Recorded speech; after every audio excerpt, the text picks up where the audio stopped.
नमस्कार। आचार्य रामचंद्र शुक्ल द्वारा रचित पुस्तक चिंतामणि का अध्याय क्रोध। क्रोध दुख के चेतन कारण से, जब हमारा साक्षात्कार होता है या हमारा अनुमान होता है, उससे उत्पन्न होता है। साक्षात्कार के समय दुख और उसके कारण के संबंध का परिज्ञान आवश्यक है। 3-4 महीने के बच्चे को कोई हाथ उठाकर मार दे तो उसने हाथ उठाते हुए तो देखा है, पर अपनी पीड़ा और उस हाथ उठाने के बीच क्या संबंध है वो ये नहीं जानता। अतः वह केवल रोकर अपना दुख प्रकट कर देता है। दुख के कारण की स्पष्ट धारणा के बिना क्रोध का उत्पन्न होना नहीं होता। दुख के सज्ञान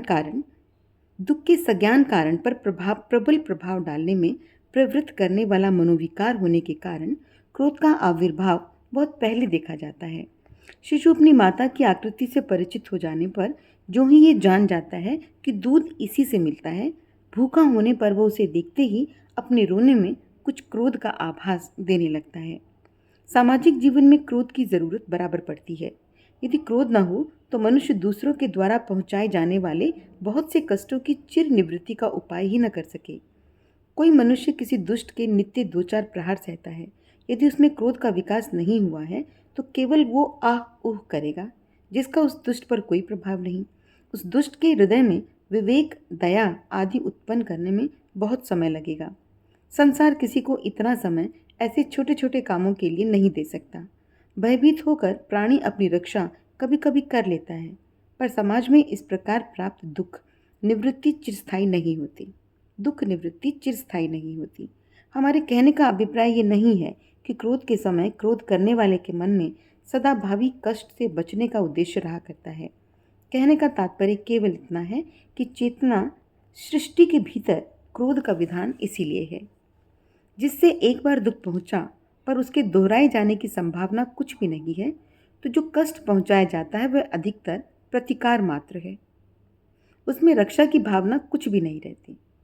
अधिकतर क्रोध इसी रूप में देखा जाता है। एक दूसरे से अपरिचित 2 आदमी रेल पर चले जा रहे हैं। इनमें से एक को आगे ही के स्टेशन पर उतरना है। स्टेशन पर पहुंचते पहुंचते बात ही बात में एक ने दूसरे को तमाचा जड़ दिया और फिर उतरने की तैयारी करने लगा। अब दूसरा मनुष्य भी यदि उतरते उतरते उसे एक तमाचा लगा दे तो ये उसका बदला या प्रतिकार ही कहा जाएगा, क्योंकि उसे फिर उसी व्यक्ति से तमाचे खाने का कुछ भी निश्चय नहीं था। जहाँ और दुख पहुँचने की कुछ भी संभावना होगी, वहाँ शुद्ध प्रतिकार न होगा, उसमें स्वरक्षा की भावना भी मिली होगी। हमारा पड़ोसी कई दिनों से नित्य आकर हमें 2-4 टेढ़ी मेढ़ी बात सुना जाता है। यदि हम एक दिन उसे पकड़कर पीट दें तो हमारा ये कर्म शुद्ध प्रतिकार न कहलाएगा, क्योंकि हमारी नित्य गालियाँ सहने के दुख से बचने के परिणाम की ओर भी समझी जाएगी। इन दोनों दृष्टांतों को ध्यानपूर्वक देखने से पता लगेगा कि दुख से उद्विग्न होकर दुखदाता को कष्ट पहुंचाने की प्रवृत्ति दोनों में है, पर एक में वह परिणाम आदि का विचार बिल्कुल छोड़े हुए है और दूसरे में कुछ लिए हुए। इनमें से पहले दृष्टांत का क्रोध उपयोगी नहीं दिखाई पड़ता, पर क्रोध करने वाले के पक्ष में उसका उपयोग चाहे ना हो, परलोक के भीतर वह बिल्कुल खाली नहीं जाता। दुख पहुंचाने वाले से हमें फिर दुख पहुंचने का डर न सही, पर समाज को तो है। इससे उसे उचित दंड देने से पहले तो उसी की शिक्षा या भलाई हो जाती है, फिर समाज के और लोगों के बचाव का बीज भी बो दिया जाता है। यहाँ पर भी वही बात है कि क्रोध के समय लोगों के मन में लोक कल्याण की ये व्यापक भावना सदा नहीं रहा करती। अधिकतर तो ऐसा क्रोध प्रतिकार के रूप में ही होता है। ये कहा जा चुका है कि क्रोध दुख के चेतन कारण के साक्षात्कार या परिज्ञान से होता है। अतः एक तो जहाँ कार्य कारण के संबंध ज्ञान में त्रुटि या भूल होती है, वहाँ क्रोध धोखा देता है। दूसरी बात यह कि क्रोध करने वाला जिस ओर से दुख आता है उसी ओर को देखता है, अपनी तरफ नहीं। जिसने दुख पहुंचाया उसका नाश हो या उसे दुख पहुंचे, क्रोध का यही लक्ष्य होता है। न तो वो ये देखता है कि मैंने भी कुछ किया है या नहीं, और न इस बात का ध्यान रहता है कि क्रोध के वेग में मैं जो कुछ करूँगा उसका परिणाम क्या होगा। यही क्रोध का अंधापन है। इसी से एक तो मनोविकार ही एक दूसरे को परिमित किया करते हैं, ऊपर से बुद्धि या विवेक भी उन पर अंकुश रखता है। यदि क्रोध इतना उग्र हुआ कि मन में दुखदाता की शक्ति के रूप और परिणाम के निश्चय, दया, भय आदि और भावों के संचार तथा अनुचित के विचार के लिए जगह ही न रही, तो बड़ा अनर्थ खड़ा हो जाता है। जैसे यदि कोई सुने कि उसका शत्रु 20-25 आदमी लेकर उसे मारने आ रहा है और वह चट क्रोध से व्याकुल होकर बिना शत्रु की शक्ति का विचार और अपनी रक्षा का पूरा प्रबंध किए उसे मारने के लिए अकेले दौड़ पड़े, तो उसके मारे जाने में बहुत कम संदेह समझा जाएगा। अतः कारण के यथार्थ निश्चय के उपरांत उसका उद्देश्य अच्छी तरह समझ लेने पर ही आवश्यक मात्रा और उपयुक्त स्थिति में ही क्रोध वह काम दे सकता है जिसके लिए उसका विकास होता है। क्रोध की उग्र चेष्टाओं का लक्ष्य हानि या पीड़ा पहुंचाने के पहले आलंबन में भय का संचार करना रहता है। जिस पर क्रोध प्रकट किया जाता है वह यदि डर जाता है और नम्र होकर पश्चाताप करता है तो क्षमा का अवसर सामने आता है। क्रोध का गर्जन तर्जन क्रोध पात्र के लिए भावी दुष्परिणाम की सूचना है, जिससे कभी कभी उद्देश्य की पूर्ति हो जाती है और दुष्परिणाम की नौबत नहीं आती। एक की उग्र आकृति देख दूसरा किसी अनिष्ट व्यापार से विरत हो जाता है या नम्र होकर पूर्वकृत दुर्व्यवहार के लिए क्षमा चाहता है। बहुत से स्थलों पर क्रोध का लक्ष्य किसी का गर्व चूर्ण करना मात्र रहता है, अर्थात दुख का विषय केवल दूसरे का गर्व या अहंकार होता है। अभिमान दूसरों के मन में या उसकी भावना में बाधा डालता है, उससे वह बहुत से लोगों को यूं ही खटका रहता है। लोग जिस तरह हो सके अपराध द्वारा, हानि द्वारा अभिमानी को नम्र करना चाहते हैं। अभिमान पर जो रोष होता है उसकी प्रवृत्ति अभिमानी को केवल नम्र करने की रहती है, उसको हानि या पीड़ा पहुंचाने का उद्देश्य नहीं होता। संसार में बहुत से अभिमान का उपचार अपमान द्वारा ही हो जाता है। कभी कभी लोग अपने कुटुंबियों या स्नेहियों से झगड़कर क्रोध में अपना ही सिर पटक देते हैं। ये सिर पटकना अपने को दुख पहुंचाने के अभिप्राय से नहीं होता, क्योंकि बिल्कुल बेगानों के साथ कोई ऐसा नहीं करता। जब किसी को क्रोध में अपना ही सिर पटकते या अंग भंग करते देखें तब समझ लेना चाहिए कि उसका क्रोध ऐसे व्यक्ति के ऊपर है जिसे उसके सिर पटकने की परवाह है, अर्थात जिसे उसका सिर फटने से उस समय नहीं तो आगे चलकर दुख जरूर होगा। क्रोध का वेग इतना प्रबल होता है कि कभी कभी मनुष्य ये भी विचार नहीं करता कि जिसने दुख पहुंचाया है उसमें दुख पहुंचाने की भी इच्छा थी या नहीं। इसी से कभी तो अचानक पैर कुचल जाने पर किसी को मार बैठता है और कभी ठोकर खाकर कंकर पत्थर तोड़ने लगता है। चाणक्य ब्राह्मण गंगा स्नान करने जाता था। मार्ग में कुश उसके पैर में चुभे। वह चट मट्ठा और कुदाली लेकर पहुंचा और कुशों को उखाड़कर उनकी जड़ों में मट्ठा देने लगा। एक बार मैंने देखा कि एक ब्राह्मण देवता चूल्हा फूंकते फूंकते थक गए। जब आग न जली तब उस पर क्रोध करके चूल्हे में पानी डालकर किनारे हो गए। इस प्रकार का क्रोध अपरिष्कृत है। यात्रियों ने बहुत से जंगलियों का हाल लिखा है जो रास्ते में पत्थर की ठोकर लगने पर बिना उसको चूर चूर किए आगे नहीं बढ़ते। अधिक अभ्यास के कारण यदि कोई मनोविकार बहुत प्रबल पड़ जाता है तो वह अंतः प्रकृति में अव्यवस्था उत्पन्न कर मनुष्य को बचपन से मिलती जुलती अवस्था में ले जाकर पटक देता है। क्रोध सब मनोविकारों से फुर्तीला है। इसी से अवसर पड़ने पर वह और मनोविकारों का भी साथ देकर उनकी तुष्टि का साधक होता है। कभी वह दया के साथ कूदता है, कभी घृणा के साथ। एक क्रूर कुमार्गी किसी अनाथ अबला पर अत्याचार कर रहा है। हमारे हृदय में उस अनाथ अबला के प्रति दया उमड़ रही है, पर दया की अपनी शक्ति तो त्याग और कोमल व्यवहार तक होती है। यदि वह स्त्री अर्थ कष्ट में होती तो हम उसे कुछ देकर अपनी दया के वेग को शांत कर लेते, पर यहाँ तो उस अबला के दुख का कारण मूर्तिमान तथा अपने विरुद्ध प्रयत्नों को ज्ञानपूर्वक रोकने की शक्ति रखने वाला है। ऐसी अवस्था में क्रोध ही उस अत्याचारी के दमन के लिए उत्तेजित करता है, जिसके बिना हमारी दया ही व्यर्थ हो जाती। क्रोध अपनी इस सहायता के बदले में दया की वाहवाही को नहीं बटाता। काम क्रोध करता है पर नाम दया ही का होता है। लोग यही कहते हैं, उसने दया करके बचा लिया। ये कोई नहीं कहता उसने क्रोध करके बचा लिया। ऐसे अवसरों पर यदि क्रोध दया का साथ न दे तो दया अपनी प्रवृत्ति के अनुसार परिणाम उपस्थित नहीं करती। क्रोध शांति भंग करने वाला मनोविकार है। एक का क्रोध दूसरे में भी क्रोध का संचार करता है।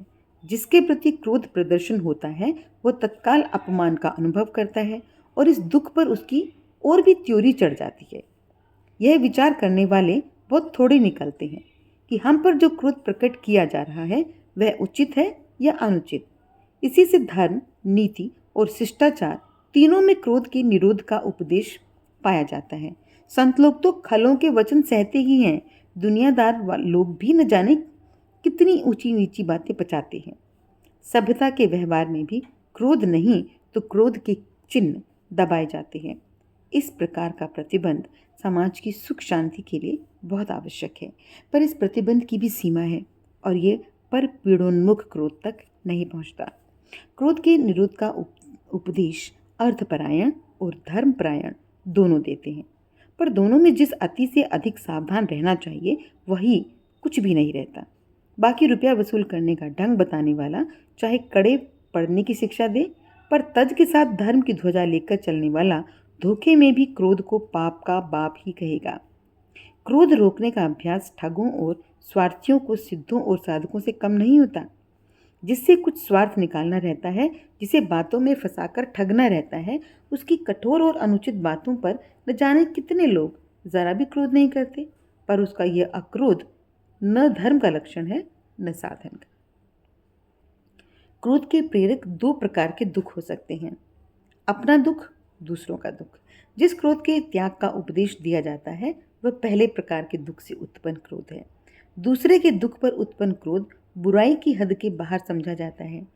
क्रोधोत्तेजक दुख जितना ही अपने संपर्क से दूर होगा उतना ही लोक में क्रोध का स्वरूप सुंदर और मनोहर दिखाई देगा।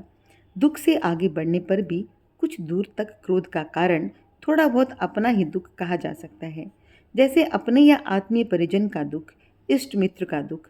इसके आगे भी जहाँ तक दुख की भावना के साथ कुछ ऐसी विशेषता लगी रहेगी जिसे कष्ट पहुँचाया जा रहा है, वह हमारे ग्राम, पुर या देश का रहने वाला है, वहाँ तक हमारे क्रोध से सौंदर्य की पूर्णता में कुछ कसर रह जाएगी।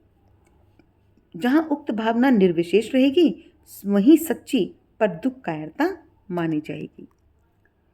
वही क्रोध के स्वरूप को पूर्ण सौंदर्य प्राप्त होगा, ऐसा सौंदर्य जो काव्य क्षेत्र के बीच भी जगमगाता है।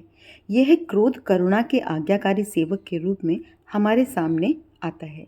स्वामी से सेवक कुछ कठिन होते ही हैं, उनमें कुछ अधिक कठोरता रहती ही है, पर यह कठोरता ऐसी कठोरता को भंग करने के लिए होती है जो पिघलने वाली नहीं होती। क्रौंच के वध पर वाल्मीकि मुनि से करुण क्रोध का सौंदर्य एक महाकाव्य का सौंदर्य हुआ। उक्त सौंदर्य का कारण है निर्विशेषता। वाल्मीकि के क्रोध के भीतर प्राणी मात्र के दुख की सहानुभूति छिपी है। राम के क्रोध के भीतर संपूर्ण लोक के दुख का क्षोभ समाया हुआ है। क्षमा जहाँ से श्रीहत हो जाती है वहीं से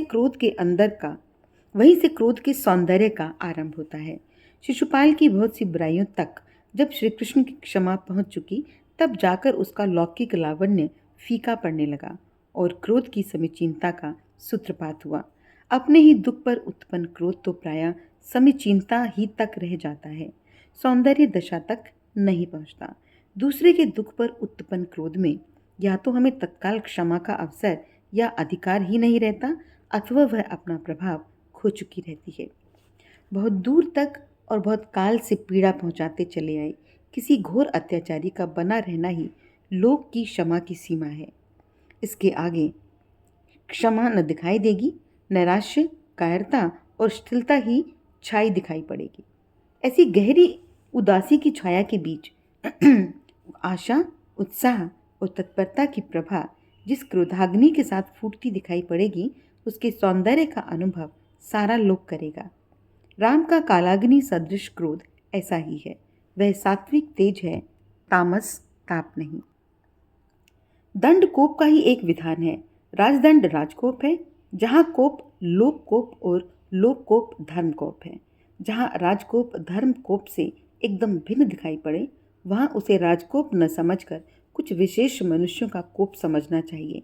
ऐसा कोप राजकोप के महत्व और पवित्रता का अधिकारी नहीं हो सकता। उसका सम्मान जनता अपने लिए आवश्यक नहीं समझ सकती। बैर क्रोध का अचार या मुरब्बा है। जिससे हमें दुख पहुंचा है उस पर यदि हमने क्रोध किया और ये क्रोध हमारे हृदय में बहुत दिनों तक टिका रहा तो वह बैर कहलाता है।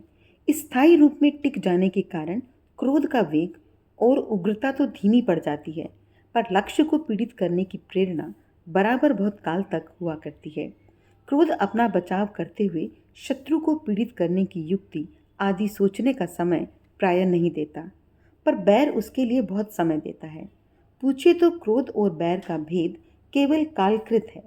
दुख पहुंचाने के साथ ही दुखदाता को पीड़ित करने की प्रेरणा करने वाला मनोविकार क्रोध और कुछ काल बीत जाने पर प्रेरणा करने वाला भाव बैर है।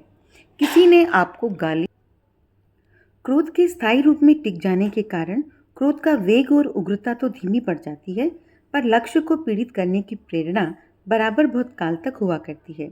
क्रोध अपना बचाव करते हुए शत्रु को पीड़ित करने की युक्ति आदि सोचने का समय प्राय नहीं देता, पर बैर उसके लिए बहुत समय देता है।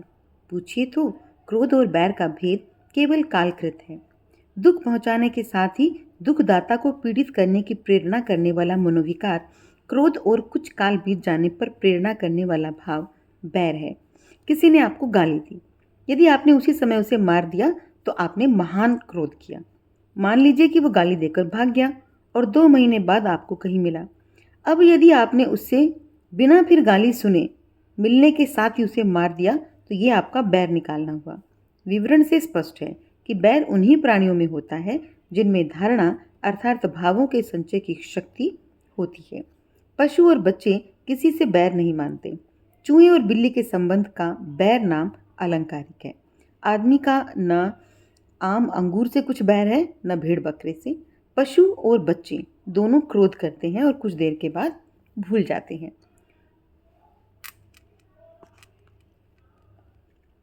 क्रोध का एक हल्का रूप है चिड़चिड़ाहट, जिसकी व्यंजना प्राय शब्दों ही तक रहती है। इसका कारण भी वैसा उग्र नहीं होता। कभी कभी चित्त व्यग्र रहने, किसी प्रवृत्ति में बाधा पड़ने या किसी बात का ठीक सुविधा न बैठने के कारण ही लोग चिड़चिड़ा उठते हैं। ऐसे सामान्य कारणों के कारण अवसर बहुत अधिक आते रहते हैं। इसमें चिड़चिड़ाहट स्वभावगत होने की संभावना बहुत अधिक रहती है। किसी मत संप्रदाय या संस्था के भीतर निरूपित आदर्शों पर ही अनन्य दृष्टि रखने वाले बाहर की दुनिया देख देख कर अपने जीवन भर चिड़चिड़ाते चले जाते हैं। जिधर निकलते हैं रास्ते भर मुंह बिगड़ा रहता है। चिड़चिड़ाहट एक प्रकार की मानसिक दुर्बलता है। इसी से ये रोगियों और बुढ़ों में अधिक पाई जाती है। इसका स्वरूप उग्र और भयंकर न होने से ये बहुतों के, विशेषतः बालकों के विनोद की एक सामग्री भी हो जाती है। बालकों को चिड़चिड़े बुड्ढों को चिढ़ाने में बहुत आनंद आता है और कुछ विनोदी बुड्ढे भी चिढ़ाने की नकल किया करते हैं। कोई राधा कृष्ण कहने से, कोई सीताराम पुकारने से और कोई करेले का नाम लेने से चिढ़ जाता है और अपने पीछे लड़कों की एक खासी भीड़ लगाए फिरता है। जिस प्रकार लोगों को हंसाने के लिए कुछ लोग मूर्ख या बेवकूफ़ बनते हैं, उसी प्रकार चिड़चिड़े भी। मूर्खता मूर्ख को चाहे रुलाए, पर दुनिया को तो हंसाती ही है। मूर्ख हास्य रस के बड़े प्राचीन आलंबन हैं। न जाने कब से इस संसार की रुखाई के बीच रास का विकास कराते चले आ रहे हैं। आज भी दुनिया को हंसाने का हौसला बहुत कुछ उन्हीं की बरकत से हुआ करता है। किसी बात का बुरा लगना, उसकी असह्यता का क्षोभयुक्त और आवेगपूर्ण अनुभव होना अमर्ष कहलाता है। पूर्ण क्रोध की अवस्था में मनुष्य दुख पहुंचाने वाले पात्र की ओर ही उन्मुख रहता है। उसी को भयभीत या पीड़ित करने की चेष्टा में प्रवृत्त रहता है। अमर्ष में दुख पहुंचाने वाली बात के ब्योरों पर और उसकी असह्यता पर विशेष ध्यान रहता है। इसकी ठीक व्यंजना ऐसे वाक्यों में समझनी चाहिए। तुमने मेरे साथ ये किया, वह किया, अब तक तो मैं सहता आया, अब नहीं सह सकता। इसके आगे बढ़कर जब कोई दांत पीसता हुआ और गरजता हुआ कहने लगे कि मैं तुम्हें धूल में मिला दूंगा, तुम्हारा घर खोद कर फेंक दूंगा, तब क्रोध का पूर्ण स्वरूप समझना चाहिए। धन्यवाद। उम्मीद करती हूँ कि